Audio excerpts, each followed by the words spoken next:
दुनिया भर में पत्थरों की लाखों नहीं तो हजारों किस्में तो पाई जाती हैं, जहां उनमें से कुछ पत्थर बहुत ही आम होते हैं और कुछ बहुत ही ज्यादा दुर्लभ माने जाते हैं। मैं जानता हूं कि आप हीरा, पन्ना और रूबी वगैरह के बारे में सोच रहे होंगे, लेकिन ऐसे कई पत्थर हैं जो इन चमचमाते नगीनों से भी कहीं ज्यादा नायाब होते हैं। और हाँ, हर रत्न पत्थर ही होता है, पर हर पत्थर रत्न नहीं होता। किसी दूसरी दुनिया से आए हुए लगने वाले पत्थरों से लेकर अंधेरे में चमचमाने वाले नगीनों तक, आइए आज धरती पर मौजूद कुछ सबसे दुर्लभ पत्थरों और नगीनों की बात करते हैं। चटक लाल रंग के हीरे। कहा जाता है कि हीरा किसी लड़की का सबसे अच्छा दोस्त होता है, लेकिन मुझे लगता है कि वे लड़कियां भी लाल हीरो के बारे में ज्यादा नहीं जानती। जैसा कि उनके नाम से पता चलता है, लाल हीरों का रंग चटक लाल होता है, लेकिन कॉम्प्लेक्स कार्बन संरचना में मौजूद क्रोमियम इम्प्योरिटीज के चलते लाल रंग पाने वाले रूबी से उलट लाल हीरे में किसी भी तरह की इम्प्योरिटी नहीं होती, जिसके चलते वैज्ञानिक आज भी अपना सर गुजार है। जब तक उनके लाल रंग का कारण उनको नहीं पता चल जाता, ये पता लगाना असंभव है कि वे पैदा कैसे होते हैं, जो उन्हें और भी रहस्यमय और नायाब बनाता है। ऐसा इसलिए क्योंकि हीरे की कीमत सिर्फ इससे तय नहीं होती कि ये कितना बड़ा और चमकदार है, बल्कि ये भी देखा जाता है कि वो कितना नायाब है। फिलहाल दुनिया में जेम क्वालिटी के सिर्फ 30 लाल हीरे ही मौजूद हैं। सो ये धरती का सबसे दुर्लभ पत्थर भी हो सकता है। उनमें से सबसे बड़ा है मोजेफ्रिट कहा जाने वाला हीरा, जिसका वजन है सिर्फ 5.11 कैरेट या 1 ग्राम से बस थोड़ा सा ही ज्यादा। अपने छोटे साइज के बावजूद काफी दुर्लभता के कारण साल 2001 में इसे बैंक खाली कर देने वाली $8 मिलियन की कीमत में बेचा गया था। इनमें से सबसे बड़े हीरे का वजन किसी पेपर क्लिप से भी कम होने का मतलब हुआ कि 30 के 30 पत्थरों को भी एक साथ इकट्ठा किया जाए तो भी उनका वजन किसी AA बैटरी जितना ही होगा। लेकिन अगर मोसेफ्रिट की कीमत के हिसाब से देखा जाए तो किसी AA बैटरी के साइज वाले रेड डायमंड की कीमत 111 मिलियन के बराबर हो सकती है। ये पत्थर तो भैया वाकई बहुत ही ज्यादा महंगा है भाई। ललचाने वाला तंजानाइट। जैसा कि आप शायद इसके नाम से बता सकते हैं, पूरी दुनिया में ऐसी सिर्फ एक ही जगह है जहां आपको तंजानाइट मिलेगा। जी हाँ, तंजानिया। ये शानदार नीला पत्थर जोसाइट कहा जाने वाले मिनरल से बनता है और ये विशेष सिर्फ किलिमंजारो पर्वत के नीचे स्थित खदानों में ही पाया जाता है। ऐसा इसलिए है क्योंकि आज से लगभग 585 मिलियन साल पहले जोसाइट समृद्ध इस इलाके में बड़े स्तर पर टेक्टोनिक गतिविधि हुई थी। किस्मत से इस प्रक्रिया में दुर्लभ रासायनिक तत्व वेनेडियम इस बेहद गर्म और प्रेशराइज्ड मिक्सचर में मिल जाता है और यही तत्व तंजानिया को ये शानदार नीला रंग देता है। लेकिन ये भूगर्भीय घटना दुनिया में किसी भी दूसरी जगह नहीं देखी गई है, जो तंजानिया को हीरे से लगभग 1000 गुना ज्यादा नायाब बनाता है। लेकिन इस पत्थर की दिलचस्पी की वजह सिर्फ इसकी दुर्लभता नहीं है। असल में ये नगीना प्लियोक्रोइक या फुसफुसावर्णीय होता है, यानी व्यूइंग एंगल या देखे जाने के कोण के हिसाब से इसका रंग भी बदल जाता है। जैसे ये एक ही पीस अलग अलग कोण से देखे जाने पर नीला, बैंगनी और गुलाबी नजर आता है, लेकिन ये कितना भी रंग बदल ले, इसकी सबसे अच्छी कीमत उस मशहूर गहरे नीले रंग में ही मिल पाती है, जैसा कि इस खुशकिस्मत माइनर को एहसास हुआ। इस जनाब ने नीले तंजानाइट के आज तक 2 सबसे बड़े टुकड़ों की खोज की थी, जिनका वजन 20 पाउंड से भी ज्यादा था। उस शख्स ने उन्हें 7.7 अरब तंजानियाई शिलिंग में सरकार को भेज दिया, जो डॉलर में 3.3 मिलियन डॉलर के बराबर थे। बंदे की तो भैया लॉटरी लग गई। आइए जल्दी से एक वोटिंग कर लेते हैं। रंग बदलने वाले तंजानाइट और नायाब लाल हीरे में से आप किसे चुनेंगे? इस बड़े से नीले पत्थर के लिए लाइक बटन दबाएं और लाल हीरे के लिए सब्सक्राइब बटन को। तो भैया कहाँ थे हम, चलते हैं वापस।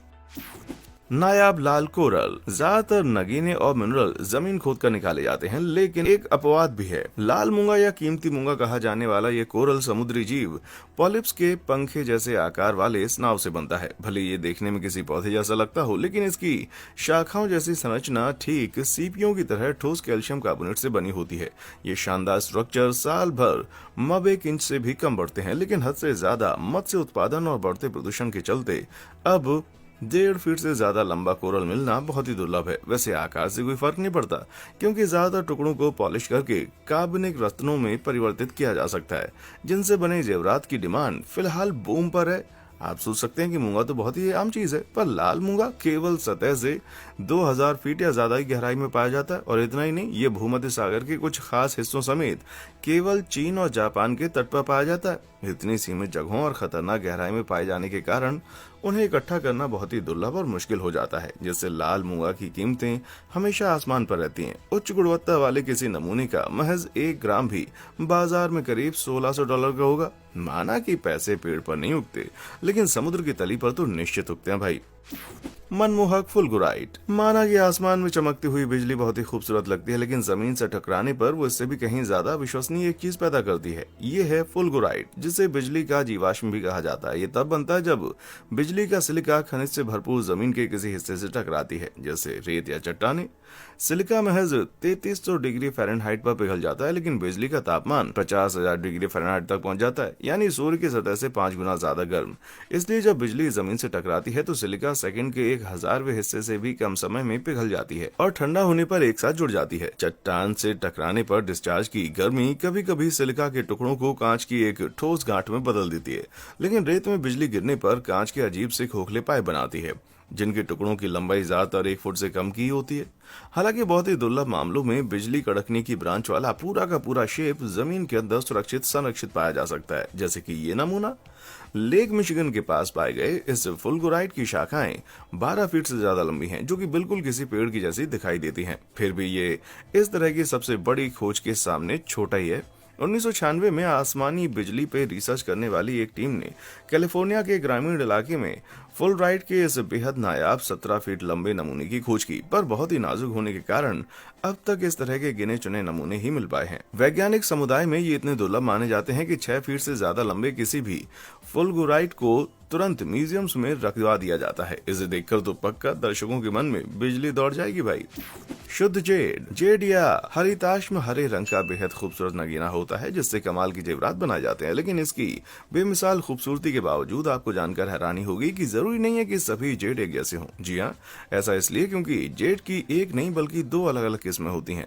दोनों में से निचले ग्रेड को नेफ्राइट कहा जाता है, मोम जैसी चमक वाली आम किस्म जो कि दुनिया भर में पाई जाती है। वहीं दूसरी किस्म जेडाइट हूबहू पन्ना जैसी चमक वाला एक ठोस मिनरल है, जिसका खनन दुनिया भर में महज 10 जगहों पर ही किया जाता है। लेकिन हीरे जैसी किसी सख्त और कठोर चीज के मुकाबले ये नगीने आखिर कितने मजबूत होते हैं। किसी मिनरल की हार्डनेस को मोज स्केल के हिसाब से रैंक किया जाता है, जिसमें 1 से 10 तक का स्कोर होता है। हीरे जो पृथ्वी पर सबसे कठिन खनिजों में से एक है, उनका स्कोर 10 में से 10 होता है। जेडाइट तो फिर भी डिसेंट 7 स्कोर करता है, लेकिन नेफ्राइट का स्कोर महज 6 के आसपास होता है। जेडाइट अपनी दुर्लभता, गहरे रंग और ज्यादा हार्ड होने के चलते नेफ्राइट के मुकाबले काफी ज्यादा महंगा होता है। आप पूछेंगे कितना ज्यादा? 2014 में हटन मदीवानी नेकलेस, जो कि 27 जेडाइट मोतियों से बना था और हर मोती अंगूठे की लगभग आधी चौड़ाई का था, $27.4 मिलियन में बेचा गया। यानी प्रति मोती के हिसाब से भी ये हार $1 मिलियन से ज्यादा का बिका। मैं तो कई जन्मों तक इसे खरीदने के लायक नहीं बन पाऊंगा भाई।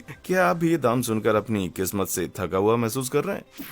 स्तब्ध कर देने वाला सेरेंडिबाइट। 1902 में श्रीलंका की गहराइयों में एक बड़ी ही अजीब और ठोस खनिज की खोज की गई। ये काला दिखाई देता था, लेकिन इसमें पीले, नीले और हरे रंग की झलक भी थी। वैज्ञानिक अंततः इस निष्कर्ष पर पहुंच गए थे कि ये एक तरह का बोरोसिलिकेट मिनरल था, जो इस तरह क्रिस्टलीय रूप में पहले कभी नहीं देखा गया। इसमें oxygen, silicon, magnesium, boron, calcium, aluminium जैसे कई अन्य तत्व भी शामिल थे, जो एक बेहद जटिल गठन प्रक्रिया के दौरान आपस में जुड़ गए थे। इसके पीछे का दिमाग सुन कर देने वाला साइंस इसे और भी नायाब बना देता है। श्रीलंका के पुराने अरबी नाम सेरेंडिप के चलते इस कमाल की खोज का नाम सेरेंडिबाइट रख दिया गया और माइनर्स जल्दी ही इस रहस्यमय पत्थर को तलाशने में जुट गए। लेकिन ये बहुत ही ज्यादा दुर्लभ है, बहुत ही ज्यादा। एक समय में दुनिया में सेरेंडिबाइट के 5 से भी कम नमूने मौजूद थे। फिर साल 2005 में एक कमाल ही हो गया, जब पड़ोस के बर्मा में सेरेंडिबाइट का एक नया भंडार खोज लिया गया। बर्मा की एक खदान आज पूरी दुनिया में रत्न गुणवत्ता वाले सेरेंडिबाइट का एकमात्र ज्ञात स्रोत है, लेकिन उसके बावजूद आज भी रत्न गुणवत्ता के 10 से भी कम सेरेंडिबाइट मौजूद हैं। दुर्लभता का ये स्तर उन्हें बेहद मूल्यवान बनाता है और ऐसे पत्थरों की प्रति कैरेट कीमत आश्चर्यजनक रूप से $2 मिलियन तक पहुंच सकती है। यानी महज 1 ग्राम वजन वाले किसी सेरेंडिबाइट की कीमत भी $10 मिलियन होगी। जबरदस्त ओपल। दुनिया में एक पत्थर ऐसा भी है जो कि हीरे से ज्यादा दुर्लभ ही नहीं बल्कि उससे कहीं ज्यादा हैरत अंगेज भी है। हम बात कर रहे हैं ओपल या दूधिया पत्थर की, जो कि एमोर्फस हाइड्रेटेड सिलिका का एक रूप होता है। विज्ञान के बारे में ज्यादा ना जानने वालों को बता दें कि ये सिलिकॉन डाइऑक्साइड और पानी से बना एक कंपाउंड होता है। पानी जमीन में नीचे जाते हुए बलुआ पत्थर की चट्टानों से सिलिका उठाता है और इस सिलिका युक्त घोल को चट्टानों की दरारों और यहाँ तक कि जीवाश्मों तक भी ले जा सकता है। फिर पानी भाप बनकर उड़ जाता है, लेकिन चमकदार सिलिका वहीं पर जमा रह जाता है। ऐसा हजारों साल तक चलता रहता है और नतीजे में हमें इस तरह के कुछ शानदार ओपल देखने को मिलते हैं। क्या जबरदस्त सुंदर है यार। ऑस्ट्रेलिया दुनिया भर के लगभग 97% ओपल का उत्पादन करता है, जिनमें से ज्यादातर विश्व प्रसिद्ध कूपर पेडी माइन से आते हैं। लेकिन एक टाइप ऐसी है जो कि सिर्फ और सिर्फ लाइटनिंग रिज नाम की जगह पर ही पाए जाते हैं। यह है ब्लैक ओपल, जिसे दुनिया के सबसे नायाब नगीनों में से एक माना जाता है। आम ओपल से अलग इन पत्थरों का ज्यादातर रंग काला होता है, जो इससे अपरिवर्तित होने वाले रंगों को और भी चटक बना देता है। नमूने का साइज जितना बड़ा होगा, उसके रंग उतने ही कमाल के होंगे। जैसे द इटर्नल फ्लेम को ले लीजिए। 568 कैरेट का एक क्रिस्टल दुनिया का सबसे बेहतरीन बिना तराशा हुआ ओपल है, जिसका वजन करीब 1 किलो और कीमत $6,75,000 से ज्यादा है। ठीक है, पर ये अब तक का खोजा जाने वाला सबसे महंगा काला ओपल नहीं है। 306 कैरेट के इस खास हरी और नीली चमक वाले नमूने को द रॉयल वन कहा जाता है। इस बेशकीमती काले ओपल को सन 2005 में एक माइनर द्वारा खोजा गया था। पहले तो इसकी सतह पर जमी मैल देखते हुए उसने इसे कोई मामूली सा ओपल समझा, लेकिन जरा सा तराशते ही इसमें ऐसी जबरदस्त चमक उठी कि ये पूरे $3 मिलियन में जाकर बिक गया। लेकिन किसी ओपल का बड़ा साइज ही उसे कीमती नहीं बनाता, जैसा कि 72 कैरेट के इस वर्जिन रेनबो ओपल ने साबित किया। ये कमाल का पत्थर लाइट को इतने अच्छे से रिफ्लेक्ट करता है कि इसके इंद्रधनुषी रंग अंधेरे में भी एकदम साफ चमकते हुए नजर आते हैं। बेमिसाल रंग और शानदार चमक वाली किसी उंगली के बराबर इस रत्न की कीमत पूरे $1 मिलियन है। माना कि थोड़ा सा महंगा पड़ सकता है, पर आप इसे किसी फैंसी नाइट लाइट की तरह यूज करके डबल कीमत भी वसूल कर सकते हैं। अद्भुत लैपिस लाजुली, क्रिस्टल बॉल और बंदना वाली सभी आध्यात्मिक सूजेन दावा करती हैं कि उनके शानदार नीले पत्थर लैपिस लाजुली या लैपिस में लोगों को ठीक करने की ताकत छिपी है। इस पत्थर की लो ग्रेड वाली किस्म तो बहुत ही आम है भाई, लेकिन हाई ग्रेड वाली किस्म बड़ी मुश्किल से मिलती है। पर दोनों में से किसी में भी कोई जादू आदू नहीं होता। सच बताने के लिए सूजेन से माफी चाहूंगा, लेकिन लैपिस एक दुर्लभ खनिज है जिसे लोग सदियों से बेशकीमती मानते चले आ रहे हैं। इसलिए नहीं कि इससे कमाल की मूर्तियां या जेवरात बनाए जाते हैं, बल्कि इसलिए इनका रंग बहुत ही लाजवाब होता है। 1824 से पहले पेंटर्स इस नीले पत्थर से अल्ट्रामरीन पिगमेंट प्राप्त करते थे, जो इसे सोने से भी ज्यादा कीमती और महंगा बनाता था। लैपिस इतना महंगा होता था कि माइकल एंजेलो जैसे फेमस पेंटर भी इसे खरीद नहीं पाते थे। लेकिन जब 1824 में एक सिंथेटिक अल्ट्रामरीन पिगमेंट विकसित किया गया, तो लैपिस अपनी नेचुरल इम्प्योरिटी के चलते और भी ज्यादा कीमती माना जाने लगा। इसमें पाई जाने वाली चमकदार परत कैल्साइट, पायराइट, ऑगाइट और अभ्रक जैसे खनिजों से बनी है, जो कि पेंट में यूज किए जाने पर लाइट को अलग अलग ढंग से परिवर्तित करते हैं। यानी लैपिस के दो अलग अलग पेंट कभी एक जैसी फिनिश नहीं देंगे, जो कि पेंटिंग्स को सचमुच बहुत ही नया बनाता है। हालांकि सबसे बेशकीमती किस्म के लैपिस में जरा सा भी कैल्साइट नहीं होता और अपने मिडनाइट ब्लू कलर के चलते ये मैट सफायर जैसा दिखाई देता है। इतनी हाई क्वालिटी पर 20 या 10 कैरेट के नमूने असाधारण रूप से दुर्लभ होते हैं। ये तो ज्यादा से ज्यादा 4 ग्राम के बराबर हुआ भाई, लेकिन फिर भी इसे देखकर आपकी आंखें नीली तो हो ही जाएंगी। चटक नीला एम्बर। एम्बर गहरे सुनहरे रंग का रत्न होता है, जो कि आमतौर पर औरतों के हार और डायनासोर का शौक रखने वालों की स्टिक पर ही देखने को मिलेगा। लेकिन ये पेड़ों द्वारा खुद को कीड़े मकोड़ों से बचाने के लिए पैदा किए जाने वाले जीवाश्मीकृत गोंद का एक प्रकार होता है। कीड़े और पौधे इस गोंद में फंस जाते हैं और कभी कभी लाखों वर्षों तक कठोर होने के बाद उनकी ये सुनहरी जेल एम्बर में तब्दील हो जाती है। लेकिन डोमिनिकन गणराज्य में एक बेहद खास किस्म का एम्बर पाया जाता है, जिसमें उनका ट्रेडमार्क सुनहरा रंग का होता ही नहीं, बल्कि वे विचित्र रूप से नीले रंग के होते हैं। ये दुर्लभ गोंद अब विलुप्त हो चुके हाइमेनिया प्रोटेरा पेड़ों से निकलता था, जो आज से लगभग 25 से 40 मिलियन साल पहले धरती से खत्म हो गए। वैज्ञानिक मानते हैं कि इन पेड़ों में लगने वाली आग ने हवा में बड़ी तादाद में हाइड्रोकार्बन छोड़े, जो कि पेड़ के गोंद में फंसकर रह गए। ये हाइड्रोकार्बन लाइट में मौजूद अल्ट्रा वायलेट किरणों की फ्रीक्वेंसी को कम कर देते हैं, जिससे एम्बर में नीली चमक आ जाती है। लेकिन जब इसे बिना अल्ट्रा वायलेट किरणों वाली किसी आर्टिफिशियल लाइट में रखा जाता है, तो ये नॉर्मल एम्बर की तरह सुनहरा ही चमकता है। इस पत्थर की सीमित उपलब्धता ने हाल के वर्षों में इसे बहुत ही लोकप्रिय बना दिया है, जिससे 54 बराबर टुकड़े भी $2,000 से ज्यादा के बिकते हैं। $450 प्रति ग्राम से ज्यादा का दाम तो पेड़ के इस पुराने गोंद को सोने से भी ज्यादा कीमती बनाता है भाई। लो भाई कर लो बात। और कहा जाता है कि पैसे पेड़ों पर नहीं उगते। भड़कीला फायर ऑब्सीडियन। ऑब्सीडियन ज्वालामुखी से बनने वाला एक प्रकार का कांच है, जो कि सिलिका से भरपूर गाढ़े और चिपचिपे लावा फ्लो से बनता है, जिसे देखने में एक अजीब सी संतुष्टि मिलती है। आमतौर पर लावा फ्लो धीरे धीरे ठंडा होता है, लेकिन कभी कभार समुद्र या पानी के दूसरे स्रोत उन्हें तेजी से ठंडा कर देते हैं। लावा इतनी तेजी से ठंडा होता है कि उनके कण खुद को अपनी सामान्य क्रिस्टलीय संरचना में व्यवस्थित नहीं कर पाते और नतीजा होता है एक चिकना ज्वालामुखी पत्थर, जो किसी कांच की तरह टूट जाता है। लेकिन कभी कभी उस कांच में एक बड़ा ही अजीब तत्व फंस जाता है। ये रंग बिरंगी परतें फायर ऑब्सीडियन कहे जाने वाले एक बहुत ही दुर्लभ नमूने में देखने को मिलती हैं। नॉर्मल ऑब्सीडियन से अलग ये रंग बिरंगा लुक मैग्नेटाइट नैनो क्रिस्टल की वजह से होता है, जो कि लावा के पानी से टकराते वक्त उसमें परत दर परत जम जाता है। ये परतें ऑब्सीडियन के मुकाबले लाइट को ज्यादा बेहतर ढंग से अपरिवर्तित करती हैं, जिससे हमें ये चटक रंग देखने को मिलते हैं। लेकिन जैसा कि आप समझ ही सकते होंगे, मैग्नेटाइट मिक्स होने की यह घटना बहुत ही दुर्लभ होती है। फायर ऑब्सीडियन के वास्तविक नमूने अब तक ओरेगोन के ज्वालामुखी पहाड़ों में ही पाए गए हैं, लेकिन थोड़ी कम क्वालिटी वाले नमूने दुनिया के दूसरे हिस्सों में भी पाए जाते हैं, जैसे कि ये वाला। इसे उपयुक्त रूप से रेनबो ऑब्सीडियन का नाम दिया गया है। वैसे तो रेनबो ऑब्सीडियन का रंग भी मैग्नेटाइट नैनो क्रिस्टल के जमा होने से ही बनता है, पर ज्यादा मोटी धारियों की वजह से थोड़ा दबा हुआ नजर आता है। लेकिन मुझे नहीं लगता कि अपने भड़कीले साथी से किसी भी मामले में कम है। अगर आपको फायर ऑब्सीडियन या रेनबो ऑब्सीडियन में से एक को लेने को कहा जाए तो आप क्या चुनेंगे? कमेंट बॉक्स में आके बताइएगा।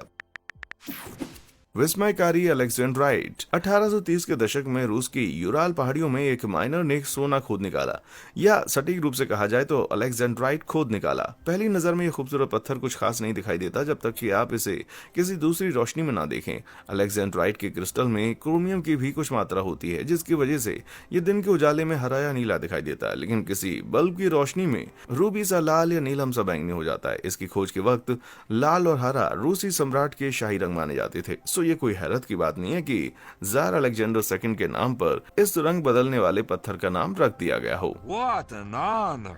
गाढ़े रंग और रंग बदलने की यूनिक गुणों वाले नमूने बेहद दुर्लभ और हद से ज्यादा डिमांड में है, लेकिन अलेक्जेंड्राइट अब श्रीलंका, अफ्रीका और ब्राजील में भी पाया जा चुका है। लेकिन खनन किए जाने की जगह के हिसाब से इनके रंग परिवर्तन की क्वालिटी भी अलग अलग होती है, पर इसकी की सारी किस्में बहुत ही ऊंचे दाम में बिकती हैं। आप कहेंगे कितना ऊंचा, तो बता देता हूँ। अच्छी क्वालिटी वाले अलेक्जेंड्राइट का 1 कैरेट 40,000 से ज्यादा बिकता है, यानी 27 कैरेट का वजन वाले इस बेशकीमती नमूने जैसे पत्थरों की कीमत $1 मिलियन से भी ज्यादा हो सकती है। पर मैं तो कहूंगा कि एक ही नगीने में 2 अलग अलग दिलचस्प रंगों के चलते ये कीमत एकदम वाजिब है।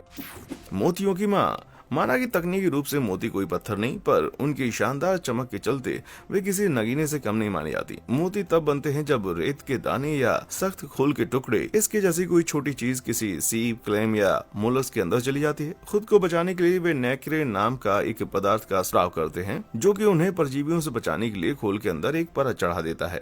समय के साथ नेक्रे उस छोटी बाहरी चीज के चारों ओर जम जाता है और इसी के साथ साथ मोती बनाने के मेहनत कश सफर की शुरुआत होती है। कुदरती पानियों में तो किसी मोती के पूरी तरह बनकर तैयार होने में 7 साल तक का समय लग सकता है, लेकिन ये इस बात पर निर्भर करता है कि बाहर से आने वाली चीज कितनी बड़ी है, जिससे पैदा होने वाला मोती किसी भी साइज या शेप का हो सकता है। वहीं कुछ मोलस्क के अंदर तो कई सारे मोती भी मिल सकते हैं। आमतौर पर ये चमकदार मोती जितने ज्यादा गोल होंगे उतने ही ज्यादा दुर्लभ माने जाएंगे, पर इस नियम का एक भारी भरकम अपवाद भी है। पर्ल ऑफ प्यूर्टो नाम के ये मोती साल 2006 में फिलीपींस के तट पर एक बड़ी सी क्लेम में पाई गई। 75 पाउंड वजन, 26 इंच लंबाई और 12 इंच चौड़ाई के साथ इसे दुनिया का सबसे बड़ा मोती माना जाता है। ये अद्भुत वजन इस मोती को 1,70,000 कैरेट का बना देता है, जिसकी भौचक्का कर देने वाली कीमत $100 मिलियन है। ये तो कोई नहीं जानता कि इस बेमिसाल मोती को बनाने में बेचारी क्लेम को कितना समय लगा था, पर इतना तो साफ है कि उसके अंदर जाने वाली वो बारी चीज जरूर उसे काफी समय तक परेशान करती रही होगी। कमाल का एमोलाइट। लेकिन मोती दुनिया का एकमात्र जैविक रत्न नहीं है। खासतौर पर उत्तरी अमेरिका के बेयरपो हिल्स की ढलानों में एमोलाइट नाम का एक ऐसा रत्न पाया जाता है जो अपने अविश्वसनीय रंगों और स्पाइरल वाली आकृतियों से किसी को भी चकाचौंध कर सकता है। ये रत्न एक प्रागैतिहासिक जानवर के खोल के जीवाश्म से उत्पन्न होता है, जिसे एमोनाइट कहा जाता है। ऑयस्टर और क्लेम की तरह ये भी एक समुद्री मोलस्क था, जो कि आज से लगभग 65 मिलियन साल पहले विलुप्त होने के बावजूद अपनी रंग बिरंगी विरासत पीछे छोड़ गया है। ऐसा इसलिए क्योंकि उनकी शेल में आर्गेनाइट होता है, वहीं खनिज जिससे मोलस्क का नेक्रे बनता है। इस खनिज के महीन प्लेटलेट्स समय के साथ क्रिस्टलीकृत हो गए हैं, जो लाइट के साथ हस्तक्षेप करके उसे इंद्रधनुषी रंगों में रिफ्लेक्ट करते हैं। एमोलाइट के घुमावदार पैटर्न में लाल और हरा सबसे ज्यादा नजर आता है। वहीं कुछ नमूनों का लुक बिल्कुल किसी ड्रैगन की त्वचा जैसा होता है। चूंकि जेम क्वालिटी का एमोलाइट सिर्फ बेयरपो हिल्स में ही पाया जाता है, सो जबरदस्त रंगों वाला ये रत्न हीरे के मुकाबले ज्यादा दुर्लभ माना जाता है, जो कि इसकी कीमत से भी साफ पता चलता है। अपने चटक रंग की बदौलत 18 इंच के इस नमूने जैसे बड़े पीस को $1.25 से भी ज्यादा में बेचा जा सकता है। ऐसी कीमतें सुनकर तो किसी के भी होश फाख्ता हो सकते हैं भाई। नागमणि। ये तो हम सब जानते हैं कि बहुत से मोलस्क मोती पैदा कर सकते हैं, लेकिन क्या आपने कभी मणि पैदा करने वाले वेक सांपों के बारे में सुना है? कोबरा मोती या नागमणि लेंस के आकार का एक बेहद चिकना पत्थर होता है जो कि कोबरा के सिर और पूंछ में पाया जाता है। ठीक इस तरह अफ्रीका, एशिया और इंडिया में माना जाता है कि ये मणि सांप के काटने पर बहुत काम आता है, लेकिन मोलस्क से अलग किसी सांप के शरीर में ऐसा कुछ भी नहीं होता जिससे कि वो किसी भी तरह का पत्थर बना सके। पर अफसोस कि ऐसे ज्यादातर मणि असल में काले कांच या जले हुए सींग के टुकड़े होते हैं जिन्हें लोग सांपों में घुसा देते हैं ताकि ये मान्यता यूं ही चलती रहे। मुझे लगता है कि ये वीडियो एक मामूली से काले मोती और खूब सारी एडिटिंग के जरिए बनी है, सिर्फ इस मिथक को बढ़ावा देने के लिए। वैसे नागमणि की सच्चाई के बारे में आपकी क्या राय है? नीचे कमेंट बॉक्स में आकर बताएं। पहले साइड जिसे आंखें देखती रह जाएं। साफ आसमान वाली किसी रात में आपने आसमान में हीरे की तरह चमकते हुए उल्कापिंड को तो देखा होगा, लेकिन अंतरिक्ष की ये चट्टानें हीरे से इतनी मेल खाती हैं कि आप सोच भी नहीं सकते। ये मार्स और जुपिटर के बीच स्थित एस्टेरॉयड बेल्ट से आया हुआ एक पहले साइट उल्कापिंड है। क्रिस्टल और पत्थर का ये विलय सौर मंडल के जन्म के वक्त मौजूद खनिजों और धातुओं से बना है, यानी लगभग 4.5 अरब साल पुराना। पत्थर वाला हिस्सा तो मुख्य रूप से लोहे और निकल धातु से बना होता है, पर क्रिस्टल वाला पार्ट ओलिवाइन नामक खनिज का बना होता है। इन क्रिस्टल्स की शुद्धता इतनी ज्यादा है कि इन्हें ओलिवाइन क्रिस्टल के लिए साइंटिफिक मानक की तरह अपनाया गया है। पृथ्वी पर ओलिवाइन को आमतौर पर पेरिडोट कहा जाता है। हालांकि ये अभी भी महंगा होता है, पर पृथ्वी के ज्वालामुखी पेरिडोट में अशुद्धियों की मात्रा ज्यादा होती है जो इसकी गुणवत्ता को पैलेसाइट की तुलना में बहुत कम कर देती है। इसकी दुर्लभता के अंदाजे के लिए आपको बता दें कि हम इंसानों के पास पैलेसाइट की लगभग 93 नमूने मौजूद हैं, कुछ छोटे तो कुछ बहुत ही बड़े। तो जरा सोचिए कि पैलेसाइट के इस बड़े से सैंपल को देखकर साइंटिस्ट रैंडी कोरोटेव किस कदर खुश हुए होंगे। एक किसान ने साल 2006 में जब इसे अपने खेत में पाया तो उसे कुछ समझ में नहीं आया। फिर उल्का की तलाश करने वाले दो बंदों ने जब इस नमूने को देखा तो 2011 में इसे वॉशिंगटन यूनिवर्सिटी में टेस्टिंग के लिए सौंप दिया गया। वहां ये तो कंफर्म हुआ कि ये प्योर पैलेसाइट है। साथ ही इसकी अनुमानित कीमत भी 8.5 के आसपास बताई गई। अब तो सचमुच आप कह सकते हैं कि इस पत्थर की कीमत आसमान चीर कर जा रही है भाई। अनोखा मर्क्यूरी स्टोन। पर ऐसा नहीं है कि पैलेसाइट रात के आसमानों में नजर आने वाला इकलौता नायाब उल्कापिंड है। हालांकि पहली नजर में NWA-7325 जैसे बोरिंग नाम वाला ये उल्कापिंड अपने रिश्तेदार पैलेसाइट के सामने सुंदरता में आधा भी नहीं लगता। लेकिन सच तो ये है कि असल में ये पैलेसाइट के मुकाबले बहुत ज्यादा दुर्लभ है। ऐसा इसलिए क्योंकि NWA-7325 खुले अंतरिक्ष की गहराई में नहीं बल्कि बुध ग्रह या मर्क्यूरी पर बना था। महज 345 ग्राम वजन वाला ये छोटा सा हरा पत्थर इंसान की मुट्ठी से बस थोड़ा ही बड़ा होगा। पर ये कितना भी छोटा हो, वैज्ञानिक आखिरकार इस नतीजे पर पहुंचे कि पत्थर में मौजूद मैग्नीशियम और क्रोमियम की उच्च मात्रा हमारे सौर मंडल के सबसे छोटे ग्रह बुध से काफी मेल खाती है। सघन क्रिस्टल वाला क्रोमियम ऑक्साइड अक्सर हरा रंग बनाने में इस्तेमाल किया जाता है और यही पत्थर को भी हरा रंग देता है। ये भी बता दें कि पत्थर का मैग्नेटिज्म बुध से हूबहू मेल खाता है। ये तो बिल्कुल CSI के एपिसोड 16 सिस्टम की तरह है। वैज्ञानिकों को चंद्रमा से पृथ्वी पर आने वाली लगभग 180 और मंगल ग्रह से आने वाली 70 उल्कापिंड के बारे में पता है, लेकिन ये पहली और वर्तमान में इकलौती ऐसी उल्कापिंड है जो बुध ग्रह से आई है। इसमें दो राय नहीं है कि अपनी तरह का आज तक का ये अकेला नमूना होने के कारण पृथ्वी पर मौजूद सभी पत्थरों से कई गुना ज्यादा नायाब है। अभी तक किसी ने इस पत्थर की कीमत लगाने की हिम्मत नहीं की है, लेकिन मुझे नहीं लगता कि यह कहना बहुत दूर की बात है कि ये पत्थर सचमुच अनमोल है। क्या आपने कभी इन बेशकीमती नगीनों में से किसी को खुद अपनी आंखों से देखा या कभी अपने हाथ में लिया है? नीचे कमेंट सेक्शन में आकर बताएं। और हाँ, देखने के लिए शुक्रिया।